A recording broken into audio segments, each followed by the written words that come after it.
Basiroh itu kalau dia bertafakkur. Man tafakkara absar, artinya barang siapa yang banyak berpikir maka dia akan mendapatkan banyak basirah atau basair jamaknya. Dan manusia itu membutuhkan basirah, membutuhkan basair dia. Nah, selanjutnya, qarin ahlal khair takun minhum. Ini juga luar biasa. Bertemanlah dengan orang-orang baik, engkau akan menjadi orang-orang baik. Ini rumusan dari Al-Imam Ali bin Abi Thalib alaihissalam. Kalau engkau ingin menjadi orang baik, bertemanlah dengan orang-orang baik.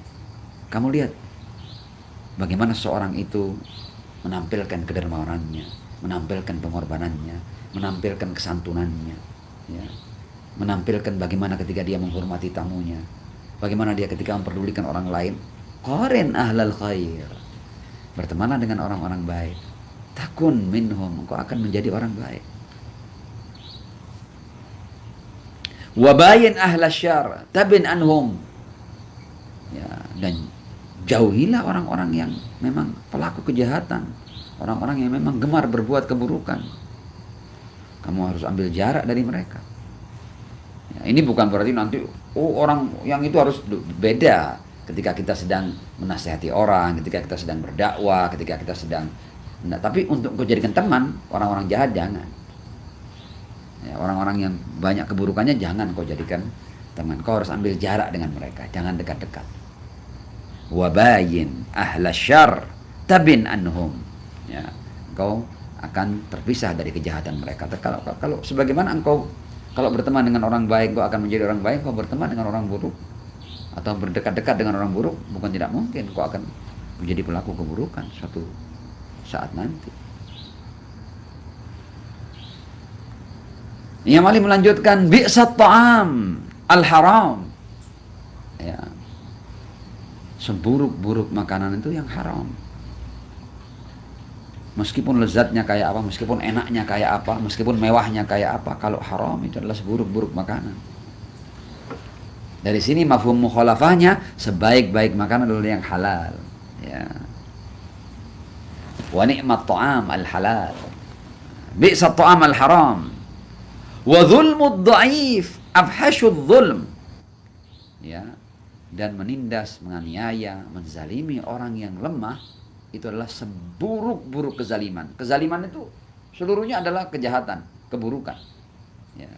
Tapi di antara berbagai macam kezaliman, menzalimi orang lemah itu yang paling buruk. Wa dhulmud dha'if afhashudz zulm, ya, senista-nista perbuatan zalim adalah menzalimi orang yang lemah. Bagian berikutnya yang Ali berkata seperti ini, idza kana rifqu hurqan kana al-hurqu rifqan.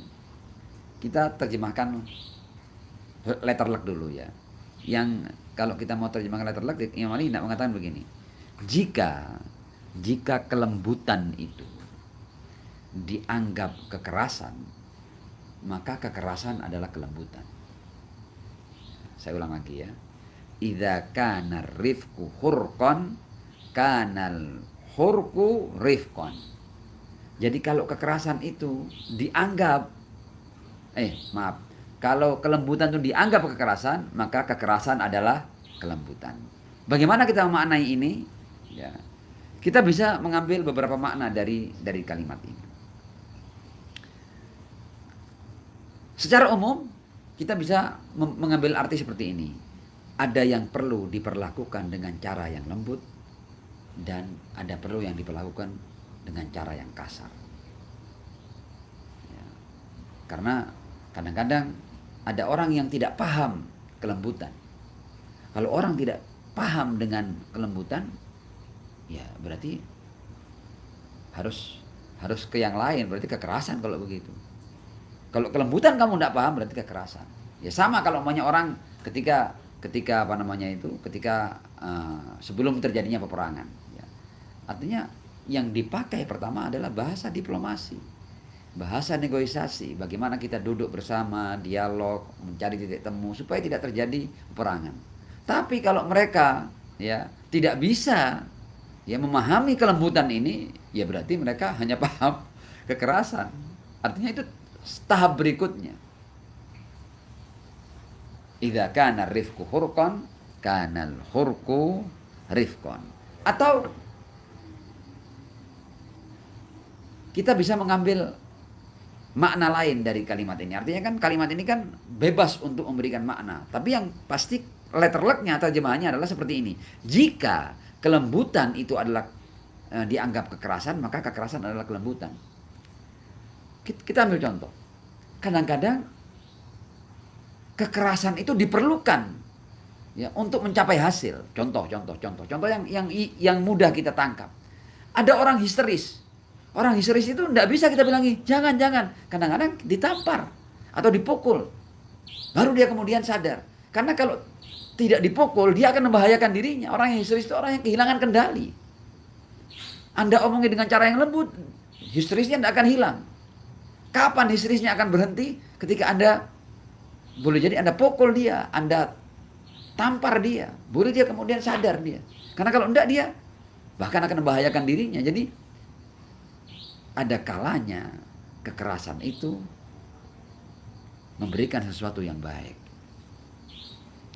Ya, silakanlah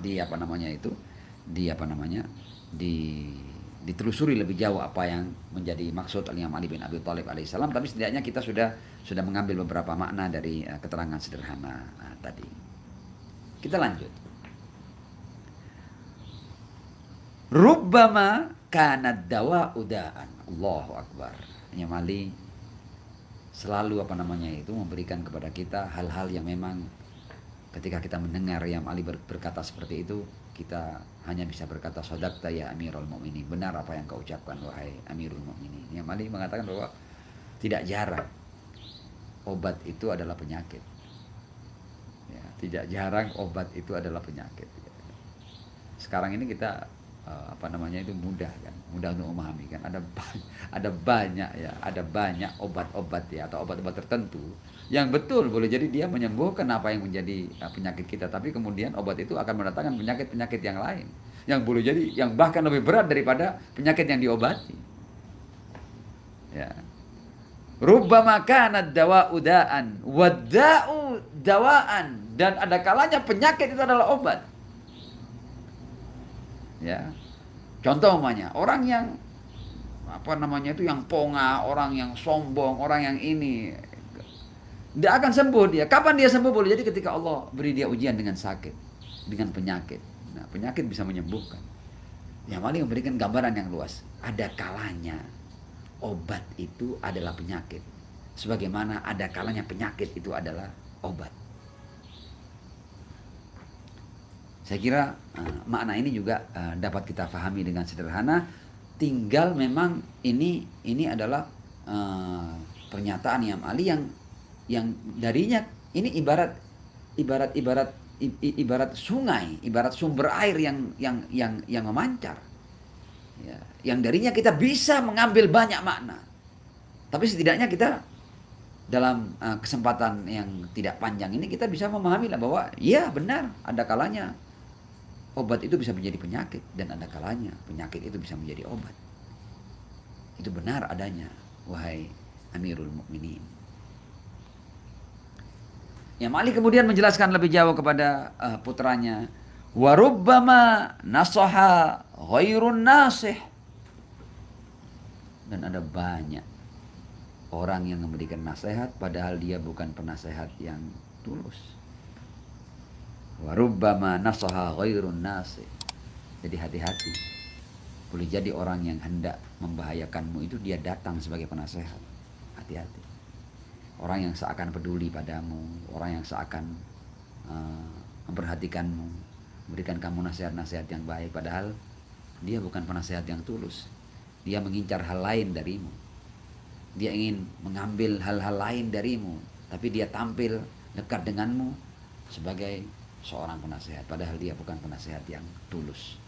Wa rubbama nasaha ghairun nasih. Hati-hati. Ya.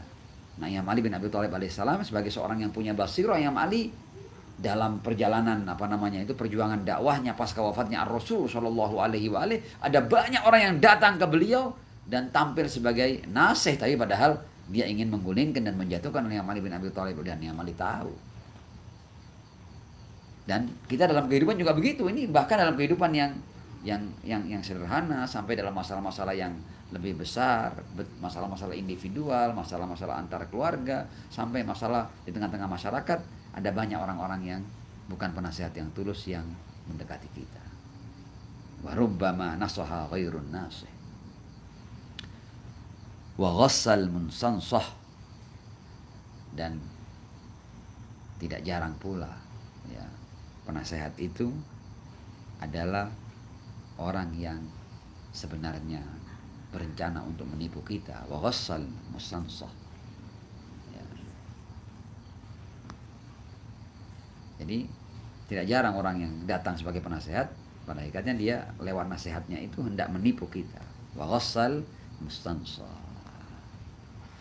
Nah, ini semua adalah warning agar kita tidak hidup dengan keluguan dan kepolosan yang membahayakan kita.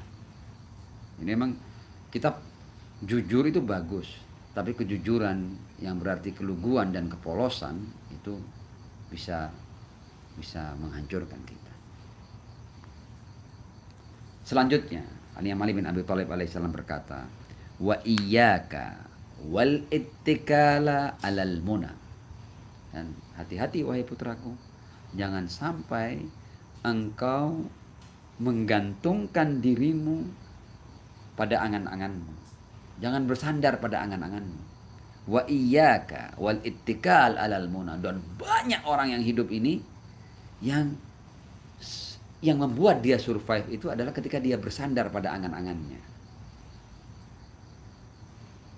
Ini sesuatu yang sama sekali tidak baik dan dilarang oleh Ali bin Abi Thalib alaihissalam. Wa iyyaka wal ittikal alal muna fa innaha badha'i'un nauka. Ya. Karena angan-angan itu adalah mainan orang-orang yang dungu. Ya. Angan-angan itu adalah barang-barangnya orang dungu. Jadi apa namanya itu? Hanya orang dungu yang kemudian dia berbahagia dengan apa yang diangankan. Artinya, ya Ali, kamu lakukan kerja nyata. Ya. Jangan kemudian kamu larut dalam angan-angan. Pikachu. Lamunan, khayalan-khayalan, fantasi dan lain sebagainya. Itu adalah mainan atau barang-barang mainan orang-orang yang dungu.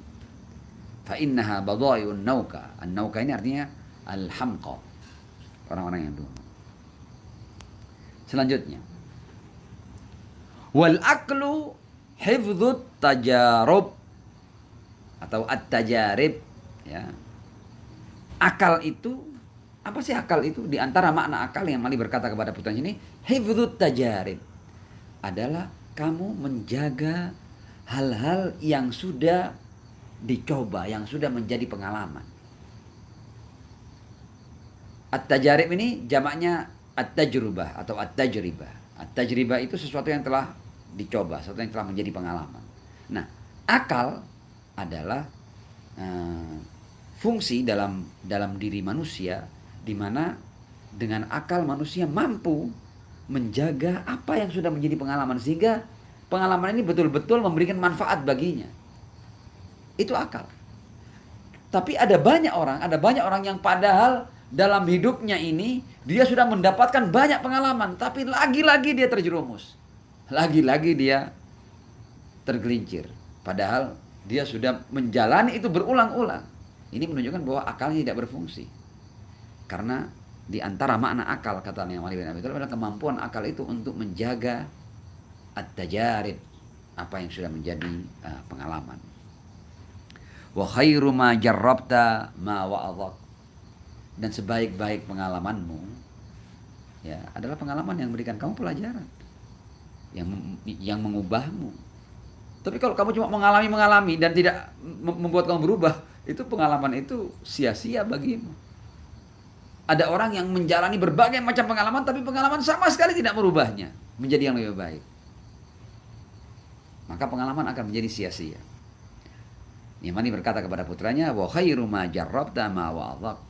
Dan sebaik-baik apa yang telah engkau alami adalah pengalaman yang memberikan kamu pelajaran. Badiril fursah selanjutnya. Qabla an takuna ghussah. Ya. Segeralah engkau memanfaatkan kesempatan yang ada. Jangan sampai ia berubah menjadi penyesalan. Karena kesempatan tidak selalu ada di hadapan kita. Kita tidak selalu punya kesempatan itu. Selama masih menjadi kesempatan, manfaatkan dengan sebaik-baiknya. Jangan sampai kemudian kesempatan ini karena tidak kita